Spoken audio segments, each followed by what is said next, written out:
मुख्यमंत्री देवेंद्र फडणवीस यांनी महाराष्ट्रासमोर एक खोटं वक्तव्य जाहीरपणे केलेलं आहे। त्यांनी सांगितलं की तामिळनाडू सरकारने एक याचिका सर्वोच्च न्यायालयात केली होती त्रिभाषा धोरणाला विरोध करणारी। हिंदी भाषा ही तिसरी भाषा म्हणून आम्ही राबवणार नाही असं त्यांनी मागणी केली होती असं सुद्धा सांगण्यात आलं आणि ती याचिका सर्वोच्च न्यायालयाने फेटाळलेली आहे। आता त्रिभाषा सूत्र हे सगळीकडे केंद्रीय स्तरावर स्वीकारल्यामुळे आम्हाला 3 भाषांचं सूत्र करावंच लागेल आणि हिंदी भाषा त्यासाठी आणावी लागेल असं त्यांनी सांगण्याचा प्रयत्न केलेला होता।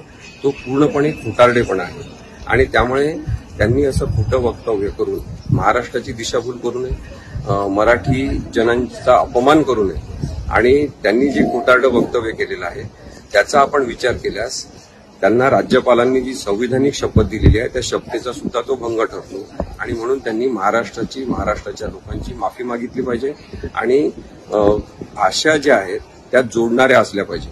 तोडण्यासाठी आणि राजकारणासाठी भाषांचा वापर करणं अत्यंत चुकीचं ठरू शकते। भारतामध्ये जी भाषिक विविधता आहे ती आपली ताकद आहे आणि ती कायम राहिली पाहिजे। एका राज्यासाठी दुसरा नाही आणि काही राज्यासाठी दुसरा नाही असं का केलं जात आहे याचं उत्तर देवेंद्र फडणवीस यांनी दिलं पाहिजे। मराठी शाळा मरत आहेत, साधारणतः 16 ते 17 हजार मराठी शाळा मरण्याच्या म्हणजे बंद होण्याच्या पातळीवर पोहोचलेल्या आहेत। शाळांना निधी दिला जात नाही, मराठी शाळांची जी आहे ती मुस्कटदाबी केली जात आहे। त्याच्याबद्दल त्यांनी काम केलं पाहिजे आणि बोललं पाहिजे, परंतु तसं ते करताना दिसत नाही। त्यामुळे त्यांना आम्ही कायदेशीर नोटीस पाठवून त्यांनी जे चुकीचं वक्तव्य केलेलं आहे, महाराष्ट्राची दिशाभूल करण्याचा प्रयत्न केलेला आहे त्याबद्दल माफी मागितली पाहिजे अशी कायदेशीर नोटीस दिलेली आहे। त्यांनी जर नोटीसला उत्तर दिलं नाही, 7 दिवसात त्यांनी त्याच्याबद्दलचं वक्तव्य काही केलं नाही तर आम्ही न्यायालयात सुद्धा जाण्याचा मार्ग आम्ही मोकळा ठेवला।